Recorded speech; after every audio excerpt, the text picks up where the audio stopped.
TMS ಆಡಳಿತ ಅಧಿಕಾರಿಯ ವಿರುದ್ಧ ಟಿಎಂಎಸ್ ಉಳಿಸಿ ಹೋರಾಟ ಸಮಿತಿಯಿಂದ ಸಂಸ್ಥೆಯ ಮಾಜಿ ಅಧ್ಯಕ್ಷ ಎನ್.ಕೆ. ಭಟ್ ಅಗಾಶಿ ಕುಮ್ರಿ ನೇತೃತ್ವದಲ್ಲಿ ಅನಿರ್ದಿಷ್ಟ ಅವಧಿಯ ಉಪವಾಸ ಸತ್ಯಾಗ್ರಹವನ್ನು ಶುಕ್ರವಾರ ಪ್ರಾರಂಭಿಸಲಾಗಿದೆ.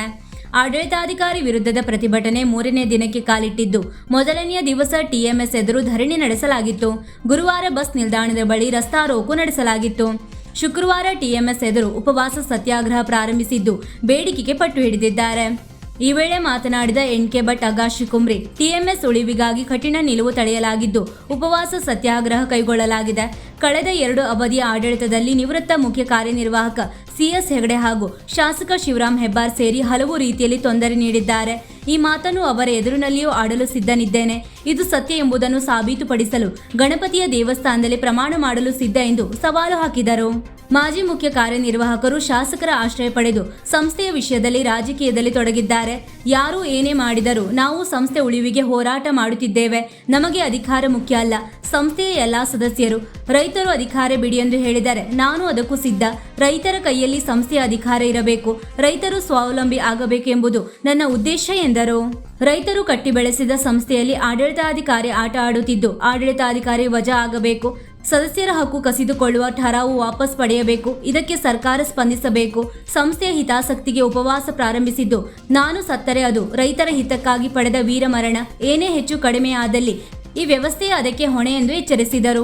ದೆಹಲಿಯಿಂದ ಸಂಸದ ವಿಶ್ವೇಶ್ವರ ಹೆಗಡೆ ಕಾಗೇರಿ ದೂರವಾಣಿಯ ಮೂಲಕ ಮಾತನಾಡಿ, ಸಹಕಾರಿ ಸಂಸ್ಥೆಯ ಉಳಿವಿಗಾಗಿ ಉಪವಾಸ ನಡೆಸುವ ಹಂತಕ್ಕೆ ಬಂದಿರುವುದು ದುರದೃಷ್ಟಕರ.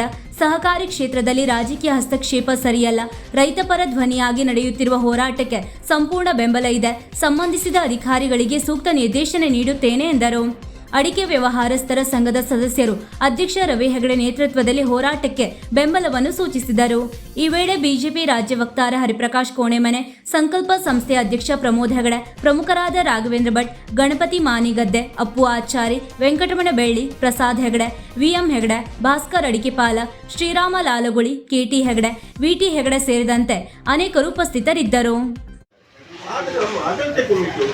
ನಮಗೆ ಸಂಪೂರ್ಣವಾದಂತಹ ಬೆಂಬಲ ಕೊಟ್ಟಿತ್ತು. ಆ ಧೈರ್ಯ ಇತ್ತು. ನಾನು ನನ್ನ ಅನಿಸಿಕೆಯಂತೆ ವ್ಯವಹಾರ ಮಾಡ್ಕೊಂಡು ಬಂದೆ. ಎಲ್ಲ ವ್ಯವಹಾರ ಬಹಳ ಚೆನ್ನಾಗಾಯಿತು. ದಾಖಲೆಯ ಅಡಿಕೆಗಳು ಬಂತು. 8 ದಾಖಲೆ ಅಡಿಕೆ ಅಂದರೆ 55,000 ಕ್ವಿಂಟಲ್ ಅಡಿಕೆ ಬಂತು. 1 ಕೋಟಿ ರೂಪಾಯಿನಷ್ಟು ದೊಡ್ಡ ಲಾಭವನ್ನು ಕಳಿಸಿ ಸೊಸೈಟಿಯ ಇತಿಹಾಸದಲ್ಲಿ ಅಷ್ಟೊಂದು ಲಾಭ ಕಾಣಲಿಲ್ಲ. ಆದರೆ ಅಂತ ಲಾಭವನ್ನೆಲ್ಲ ಕಂಡ ಕಾರಣಪಟ್ಟು ದೊಡ್ಡಿಯಾಗಿ ಇಲ್ಲೇ ಕೂರ್ಕೆ ಮೇಲೆ ಹೋಗ್ಬೇಕಂತ ನಾನು ಉಳಿಯುವುದಿಲ್ಲ. ಇವತ್ತೂ ಕೂಡ ರೈತರೆಲ್ಲ ಸೇರಿ ನಾನು ಬಂದರೆ ನಿಮಗೆ ಬೇಡ, ಇಂಥವ್ರನ್ನು ಮಾಡುವ ಅಂದ್ರೆ ನಾನೇನು ಅಧ್ಯಕ್ಷ ಆಗುವಂತ ಕವತವಿಕೆ ಇಲ್ಲ ನನಗೆ. ಹಾಕಿದ್ದಾರೆ ನಾನು ಬಿಟ್ಟರೆ ವಯಸ್ಸಾಗಿ ಬಂದಿದೆ. ಅದು ಇನ್ನೂ ಅಧ್ಯಕ್ಷ ಆಗಬೇಕು ಬೈಕೆ. ನಾನು ಅಧ್ಯಕ್ಷ ಆಗಬೇಕು ಬೈಕೆ ಅಲ್ಲ, ಇಡೀ ತಾಲೂಕಿನ ರೈತರ ಅಧ್ಯಕ್ಷ ಆಗಬೇಕು. ಹೇಗೆ ಅವರವರ ನಿಂತ್ಕೊಂಡು ಅವರಿಗೆ ಆ ಧೈರ್ಯ ತಂದುಕೊಡ್ಬೇಕು. ಆ ಧೈರ್ಯ ಬಂದರೆ ಇಡೀ ತಾಲೂಕು ಗಟ್ಟಿ ಆದರೆ ಯಾರಿಂದೋ ಒಂದು ಕಾಲಿಗೆ ಹೋಗ್ಬಿದ್ದು ನಾವು ನಮ್ಮ ಸಂಸಾರ ತೂಗಿಸುವಂತ ಕಾಲ ಇರಬಾರ್ದು. ಇನ್ನು ಮುಂದಿನ ದಿನದಲ್ಲಿ ಪ್ರತಿಯೊಬ್ಬರು ಕೂಡ ಈಗ ವಿದ್ಯಾವಂತರು ಬುದ್ಧಿವಂತರು ಇಷ್ಟು ಇರುವಾಗ, ಹಿಂದೆ ರೈತಾಪಿ ಕುಟುಂಬ ಇತ್ತು. ಏನೋ ಎಲ್ಲೂ 1 ಪವನ್ ವಿದ್ಯೆ ಕಲಿಲಿಕ್ಕೆ ಹೋದ್ರೆ ಮನೇಲಿ ಯಾರಿಗೂ ವಿದ್ಯೆ ಬರುವುದಿಲ್ಲಾಗಿತ್ತು.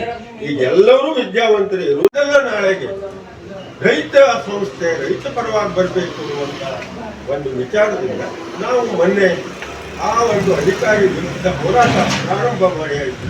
ನಿನ್ನೆನೂ ಕೂಡ ಅದನ್ನು ಹಿಂದುಕೊಂಡ್ರೆ ನಾವು ಎಷ್ಟೊತ್ತಿಗೂ ವಾಪಸ್ ತಗೊಳ್ತೇವೆ. ನಮ್ಮ ಧರಣಿಯನ್ನ ಹೇಳಿದ್ದೇವೆ. ಅದರಂತೆ ಈಗ ಏನ್ ಮಾಡ್ತಾರೆ ನೋಡಬೇಕು. ನನಗೆ ಮೊನ್ನೆನೂ ಹೇಳಿದ್ದೇನೆ